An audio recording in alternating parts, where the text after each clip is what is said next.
Oh, maraming salamat na ka. Huwag kang magalala, akong bahala dito. Palalaguin natin yung negosyo na lagi ko na iniisip, ha? Teka. Mami mo asan? Nasa loob po. Ako na lang po magbibigay daw sa inyo. Okay. Sige. So, paano? Salamat dito, ha? Pero daddy, yung promise niyo ha. Hoy, Bes! Excited ka na ba sa Family Day? Feel ko, masaya yun. Parang hindi naman masyado. Kasi gusto ko sana kumpleto kami. Kaso lang wala si daddy sa amin eh. Bakit? Nasaan ba daddy mo? Hindi ko nga rin alam eh. Kasi nung simula naghiwalay sila ni mama, hindi na siya nagpaparamdam at nagpakita. Alam mo yun? Parang bula na biglang naglaho.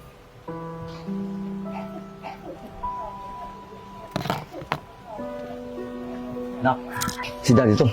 Kumusta? Ang laki mo na. Dad? Anong ginagawa niyo po dito? At paano niyo ko nahanap?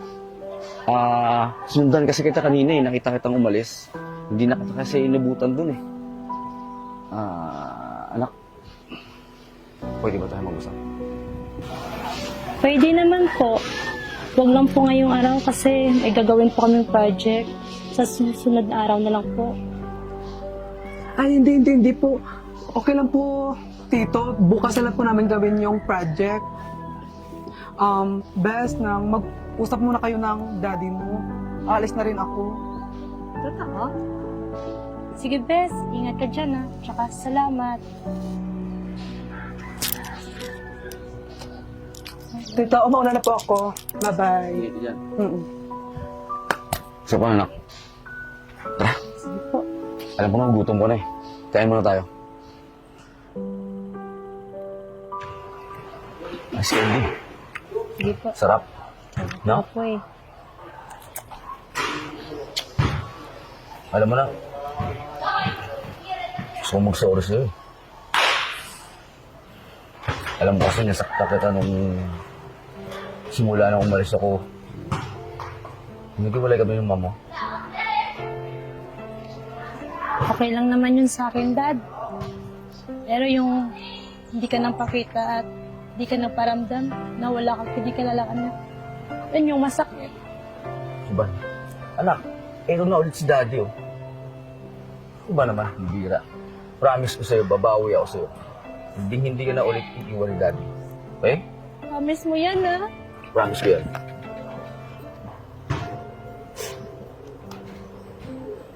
Anak, maiba ko.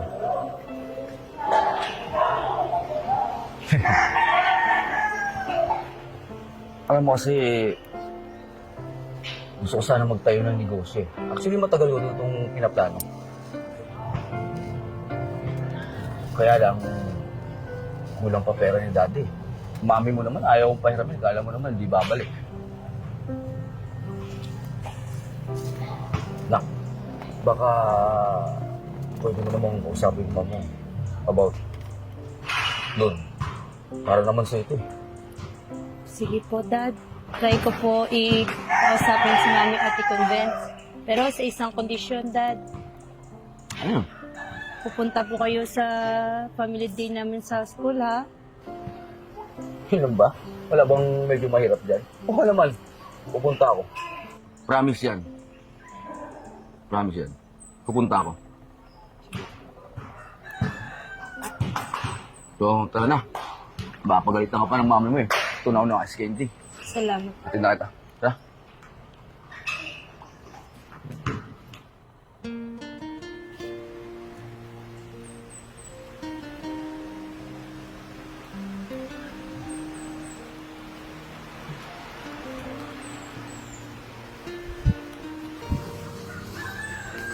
Oh, anak, nandito ka na pala. Hi, Mami! How was your day? Okay naman po. Good. Sorry, Mami. Nagkita pala kami kanina ni Daddy. Nagulat niya ako sa kanya eh. Ha? Paano kayo nagkita? At bakit ngayon mo lang sinasabi sa akin yan? Kasi Mami, sabi niya, huwag daw magsumbong sa'yo. At baka hindi ka pumayag na mag-usap kami. Hindi talaga. Ang lakas talaga ng loob ng hayop na yun. Bakit? Anong pinag-usapan ninyo? Sabi niya, Mami, gusto niya daw bumawi sa mga pagkukulang niya. At alam mo, Mami, gusto niya magpatayo ng negosyo. Kaso lang ayaw mo siya pahiramin ng pera. Hindi talaga. At alam mo, ang perang yon, ipangsusugal niya lang yon. At anak, huwag ka nga nagpapauto dun sa daddy mo. Pero Mami, kita-kita ko po talaga sa pagmumukha niya na nagbago na siya. Enough. This is enough. Ayoko. At Ellen, tama na ang usapang to.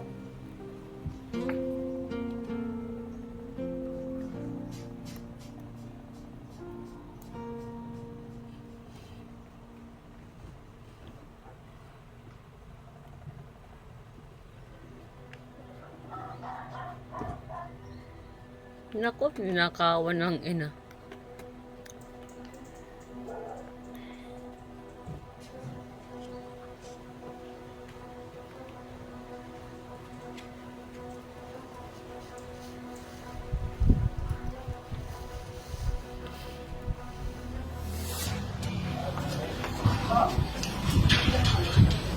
Hello, Daddy! Nandito na po ako sa labas ng bahay. Nandito na po yung pera. Kunin niyo na lang po. Talaga na? Maraming salamat ah. The-best ka talaga, kaya lab ka rin dati. Sige, wait mo dyan. Papunta na ako dyan.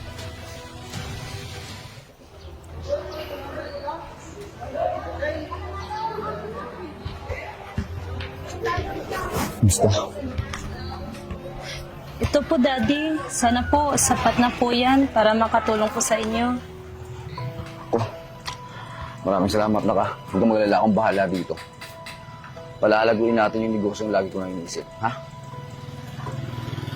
Teka. Mami mo asan? Nasa loob po. Ako na lang po magbibigay daw sa inyo. Okay. Sige. So, paano? Salamat dito ha. Pero Daddy, yung promise niyo ha, na pupunta kayo sa family day namin. Oo. Di ba, nakapag-promise na ako sa'yo. Ako bala, pupunta ako sa family day niyo. Pangako yan. So, paano na? Kailangan ko na umalis.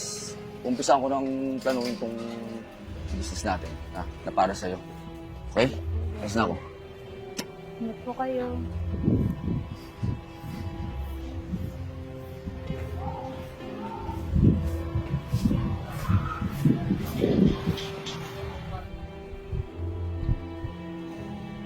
Ellen, kanina ka pa dyan. Halika na. Malilate na tayo sa family day. Mag-aabot pa ako doon ng bayad doon sa laundry. Sandali ah.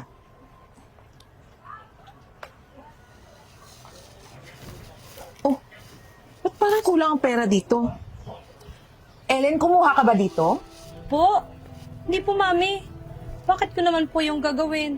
Pero Mami, wait lang ha. May nihintay lang ako. Teka, sino ba yung inaantay mo? Na kanina ka pa hindi makapakali.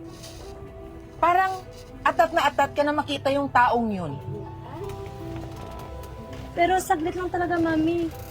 Hinintay lang po talaga ako. Ellen, kilala kita. Kahit hindi mo sabihin sa akin, alam ko kung sino at kung ano ang ginawa mo. Mami, sorry po. Alam po, mali yung ginagawa ko. Gusto ko lang po yung mabuo yung pamilya natin. Kahit ngayon lang. Anak, alam kong nasasaktan ka. Pero, masaya naman tayo kahit tayo lang, di ba? Kaya nating maging masaya kahit wala siya. Sorry talaga, Mami. Sige na. Hayaan mo na. Basta promise ha. Huwag mo nang uulitin yon. At saka, kaya natin tong dalawa. Mahal na mahal kita, anak. Hindi kita pababayaan. Oh, tara, malilit na tayo sa family day niyo.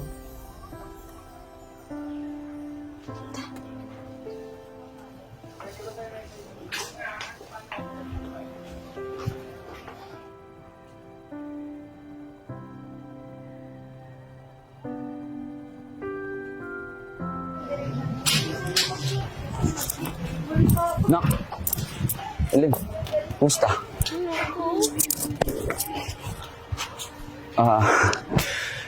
Pasensya nga pala nak kasi hindi ako nakapunta ng family day.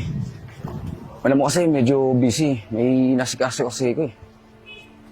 Pwede po bang huwag niyo na akong kausapin? Ayoko na kitang kausap. Alis na po ako. Teka muna anak. Ikaw naman masyado ka namang galit kagad. Alam mo ba may good news ako sa'yo? Natatandaan mo pa ba yung negosyong sinasabi ko sa'yo? Umaasenso yun, medyo lumalago na. Di ba? Smile naman dyan. Kaya lang, medyo may problema kasi. Ano po yung problema? Medyo na-short ulit kasi ako sa budget eh. Baka namang pwede mo ulit mahingian yung mami mo. Sige na. Alam mo, Dad, tama si Mami. Hindi ka na magbabago.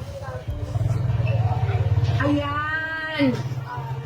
At ang kapal din naman talaga ng pagmumukha mo. Na pumunta ka pa talaga dito sa tapat ng pamamahay ko. Alam mo, ang kapal ng mukha mo, ginamit mo pa at niloloko yung anak mo dahil lang dyan sa pagsusugal mo. Will you please shut the fuck up? Ang pinag-usapan kami ni Ellen. Ha? Huwag kang makialam.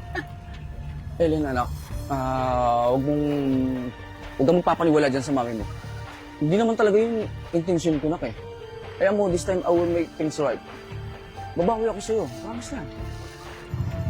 Tama na, Dad. Kalimutan mo nang may anak ka at kakalimutan ko na rin may tatay akong kagaya mo. Nak, kahit one chance na lang, huwag bigyan mo na lang si daddy. Patawarin mo ko. Jigen, utang na loob, umalis ka na ngayon din. Bago pa kita ipabarangay. Halika na nga. Ellen. Anak. Sana maging aral ito sa lahat ng mga tatay, anak, di ba? Sa mga anak kasi, walang ibang hilingin yan kundi mabuo ang pamilya, di ba? At sa tatay naman kasi, ito lang din sa mga tatay, ano, binigyan kayo ng pagkakataon na para mabuo ang pamilya niyo. Kasi bakit? Kung nag-aaway kayo ng asawa niyo, ang tanging daan lang dun ay anak. Pero binigyan ka ng pagkakataon na makalapit sa buhay nila ulit. Pero anong ginawa mo? Sinira mo yung tiwala na binigay sa'yo. Alam mo ba na napaka-importante sa lahat yung tiwala? Kasi kapag binigyan ka ng tiwala, wag na wag mo yung sisirain. Bakit? Kapag sinira mo yan, parang buong pagkatao niya, wala na, sagad na. Kaya sana maging aral ito sa mga tatay na ang hilig sa mga bagay na hindi dapat. Huwag niyong sirain ang pamilya niyo para lang sa pagbebesyon niyo. Pahalagahan niyo ang pamilya niyo. Kasi tatanda kayo, walang mag-aalaga sa inyo. Kundi, anak niyo lang. Kasi sa totoo lang, kahit kapatid siguro kapag dumating yung panahon na magkakaroon ka ng ganyan, hindi ka tutulungan ng kapatid mo. Lalo pa kung ang ugali mo ay puro ka na lang ganito, ganun. Walang direksyon yung buhay mo, parang ganun. Kaya sana maging aral ito sa inyong lahat. Kaya for today's video, kung nagustuhan mo ang video na to, huwag mong kalimutan i-share and follow na din ako. Have a good day.